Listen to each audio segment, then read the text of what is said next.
नमस्कार दोस्तों, स्वागत है आप सभी का राजस्थान की आज की बड़ी खबरों में। चलिए नजर डालते हैं राजस्थान के सभी जिलों की छोटी बड़ी खबरों पर। लेकिन उससे पहले आप ये वीडियो किस जिले से देख रहे हैं हमें कमेंट में जरूर बताएं।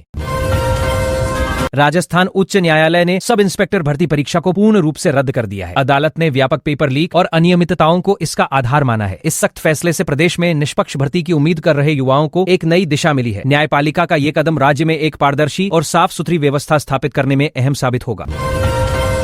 बीकानेर और नागौर संभाग में पश्चिमी विक्षोभ के कारण बेमौसम बारिश और भारी ओलावृष्टि ने किसानों की परेशानी बहुत बढ़ा दी है। इस अचानक आए मौसम बदलाव से खेतों में कटी हुई गेहूं और ईसबगोल की फसल लगभग पूरी तरह तबाह हो गई है। मौसम विभाग ने अगले कुछ दिनों तक तेज आंधी और बारिश का अलर्ट जारी किया है, जिससे ये कृषि संकट और गहरा सकता है। राज्य सरकार ने एक बड़ा प्रशासनिक फेरबदल करते हुए 65 IAS अधिकारियों के तबादले किए हैं। इस अहम बदलाव के तहत जयपुर जिले को नया जिला कलेक्टर मिल गया है। वहीं राज्य सचिवालय में भी कई शीर्ष और अनुभवी अधिकारियों को नई जिम्मेदारी सौंपी गई है। प्रशासन का यह कदम आगामी सरकारी योजनाओं को तेज गति से लागू करने और शासन व्यवस्था सुधारने के लिए उठाया गया है। किसानों की आय बढ़ाने के उद्देश्य से सरकार ने ग्लोबल राजस्थान एग्रीटेक मीट की तैयारियां बहुत तेज कर दी है। इसके तहत देश के प्रमुख शहरों में बड़े रोड शो आयोजित किए जाएंगे। इन कार्यक्रमों का मुख्य उद्देश्य कृषि क्षेत्र में नई तकनीक लाना और बाहरी निवेश को आकर्षित करना है। इस ठोस और अभिनव पहल से प्रदेश के लाखों किसानों को सीधा और दूरगामी फायदा मिलेगा।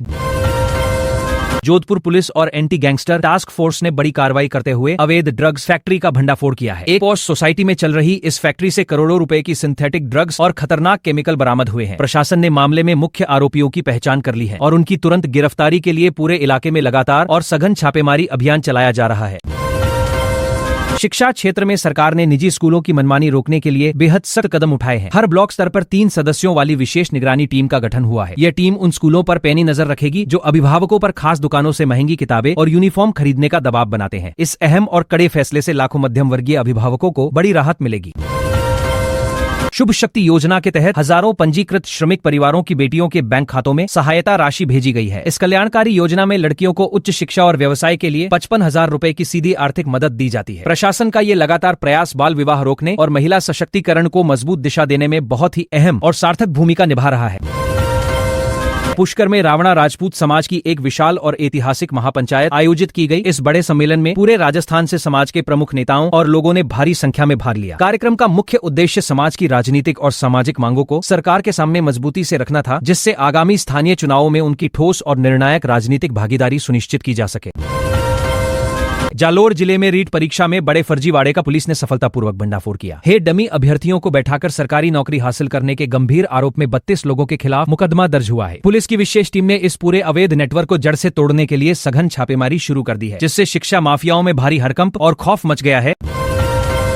कोटा संभाग के गोठड़ा इलाके में लोकसभा अध्यक्ष ने कई अहम विकास परियोजनाओं की मजबूत आधारशिला रखी है। उन्होंने स्पष्ट कहा कि नई बुनियादी ढांचा योजनाओं से हाड़ौती क्षेत्र की पूरी तस्वीर बदल जाएगी। इन परियोजनाओं में ग्रामीण सड़कों का चौड़ीकरण और पेयजल की बेहतर सुविधा मुख्य रूप से शामिल है, जिसका सीधा और लंबा लाभ स्थानीय आम निवासियों को निरंतर और सुचारू रूप से मिलेगा।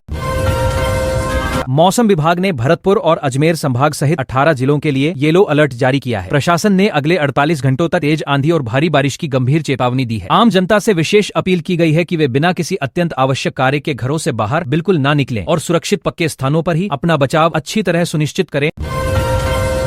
हनुमानगढ़ जिले में संगठित अपराध के खिलाफ पुलिस ने एक बहुत बड़ा एरिया डोमिनेशन अभियान चलाया है। 231 पुलिसकर्मियों की 49 विशेष टीमों ने 186 अलग अलग स्थानों पर अचानक दबिश दी। इस अहम और कड़े अभियान के दौरान 77 गंभीर आरोपियों को मौके से तुरंत गिरफ्तार किया गया है, जिससे पूरे इलाके की आम जनता ने बहुत बड़ी राहत महसूस की है। दौसा के लालसोट क्षेत्र में बेमौसम भारी बारिश ने किसानों की सभी उम्मीदों पर पूरी तरह पानी फेर दिया है। अचानक आए इस प्राकृतिक संकट से खेतों में तैयार खड़ी फसलें बहुत बुरी तरह प्रभावित होकर गिर गई है। प्रशासन ने इलाके में हुए इस भारी नुकसान का सटीक आकलन करने के लिए राजस्व विभाग की कई विशेष टीमों को तुरंत मौके पर निरीक्षण के लिए भेज दिया है। उदयपुर संभाग सहित पूरे प्रदेश के 60,000 पुराने शिक्षकों को कानूनी मोर्चे पर बड़ी राहत मिली है। शिक्षक पात्रता परीक्षा की अनिवार्यता के अहम मुद्दे पर नया कानूनी अपडेट आया है। इसके तहत पुराने सेवारत शिक्षकों की मौजूदा सेवा शर्तों पर अब कोई भी नकारात्मक असर नहीं पड़ेगा, जिससे इन सभी शिक्षकों के बीच बनी लंबे समय की भारी अनिश्चितता अब पूरी तरह से खत्म हो गई है।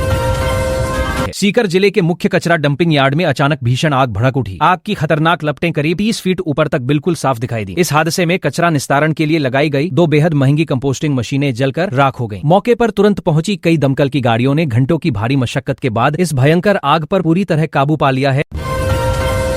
नागौर पुलिस ने नशे के अवैध कारोबार पर एक बड़ी और सख्त कार्रवाई को अंजाम दिया है। एनडीपीएस एक्ट के कड़े नियमों के तहत एक कुख्यात ड्रग तस्कर का आलीशान मकान सीज कर दिया गया है। प्रशासन का स्पष्ट कहना है कि ये बड़ी संपत्ति नशे के काले और अवैध कारोबार से बनाई गई थी, जिसे कानून के दायरे में लाकर पूरी तरह से जब्त कर लिया गया है। राज्य के किसानों के लिए बजट घोषणाओं पर काफी तेजी से अमल शुरू हो गया है। नई सूक्ष्म सिंचाई योजना के तहत 3 लाख हेक्टेयर क्षेत्र में आधुनिक संयंत्र लगाने का अहम काम आरंभ कर दिया गया है। इसके लिए 1340 करोड़ रुपए का विशेष बजट रखा गया है, जिससे किसानों की सिंचाई संबंधी भारी समस्या हमेशा के लिए पूरी तरह से दूर हो जाएगी।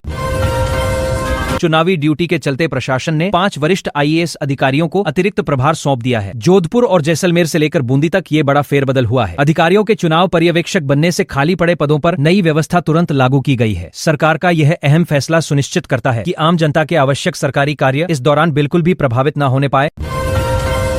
टोंक पुलिस ने साइबर अपराध पर बड़ा प्रहार करते हुए 90 लाख रुपए के भारी फ्रॉड का पर्दाफाश किया है। इस जटिल और तकनीकी मामले में फोरेंसिक जांच के बाद 2 शातिर अपराधियों को गिरफ्तार किया गया है। ये गिरोह भोले भाले लोगों को लुभावने फर्जी लिंक भेजकर उनके बैंक खातों से बहुत तेजी से मोटी रकम साफ करने का बेहद खतरनाक और अवैध काम करता था। खराब मौसम के कारण प्रदेश के कई प्रमुख राजमार्गों और ट्रेन रूटों पर यातायात बुरी तरह प्रभावित हुआ है। मौसम विभाग की एडवाइजरी के बाद प्रशासन ने पुराने पेड़ों और कमजोर इमारतों के पास जाने पर सख्त रोक लगा दी है। इसके साथ ही निचले पुलों को पार करने वाली सभी छोटी बड़ी सड़कों को एहतियात के तौर पर तुरंत बंद करने का स्पष्ट और कड़ा निर्देश दिया है। बालोतरा में दिन दहाड़े घर में घुसकर एक युवती के अपहरण की भयानक कोशिश को पुलिस ने सफलतापूर्वक नाकाम कर दिया है। इस अत्यंत गंभीर मामले में पुलिस ने त्वरित और साहसिक कार्रवाई करते हुए 4 हथियारबंद आरोपियों को मौके से ही गिरफ्तार कर लिया है। इस तत्काल और बड़ी गिरफ्तारी से शहर के लोगों में व्याप्त भारी दहशत कम हुई है और सुरक्षा का विश्वास काफी बढ़ा है। किसानों की विशेष सुविधा के लिए राज्य में समर्थन मूल्य पर गेहूं खरीद के नए और स्पष्ट नियम लागू कर दिए गए हैं। अब पूरी खरीद गिरदावरी रिपोर्ट के आधार पर होगी और ऑनलाइन स्लॉट बुकिंग बिल्कुल अनिवार्य रहेगी। कृषि विभाग का यह पारदर्शी और अहम कदम सुनिश्चित करेगा कि किसानों को बिना लंबी कतार के अपनी कड़ी मेहनत की फसल का पूरा और एकदम उचित दाम मिल सके। राजस्थान कर्मचारी चयन बोर्ड ने शिक्षा क्षेत्र की अटकी भर्तियों पर बेहद अहम अपडेट दिया है। बोर्ड ने स्पष्ट किया है कि अप्रैल के अंतिम सप्ताह तक तृतीय श्रेणी शिक्षक भर्ती का परिणाम जारी करने का हर संभव प्रयास लगातार जारी है। इस सकारात्मक और स्पष्ट घोषणा से सरकारी नौकरी का लंबे समय से इंतजार कर रहे प्रदेश के हजारों पात्र युवाओं को बहुत बड़ी राहत मिली है। अजमेर जिले में महिला सुरक्षा से जुड़ा एक बेहद शर्मनाक और दर्दनाक मामला सामने आया है। डेयरी पर दूध लेने गई 15 वर्षीय बच्ची के साथ दरिंदगी की गंभीर घटना हुई है। जांच के अनुसार आरोपी ने पीड़िता को डराकर लंबे समय तक चुप रखा था। इस हृदय विदारक घटना के बाद स्थानीय आम जनता में पुलिस प्रशासन की लचर कार्यप्रणाली के खिलाफ भारी आक्रोश और गुस्सा व्याप्त है। किसानों को सीधा और त्वरित फायदा पहुंचाने के लिए कृषि मंत्री ने नई ग्रामीण पुलिया परियोजनाओं की अहम घोषणा की है। उन्होंने बताया कि बारिश में रास्तों की खराबी से फसल बाजार तक ले जाने में भारी परेशानी होती थी। अब इन नई और बेहद मजबूत पुलियों के तीव्र निर्माण से किसानों की ये बहुत पुरानी यातायात समस्या हमेशा के लिए बहुत ही आसानी से हल हो जाएगी।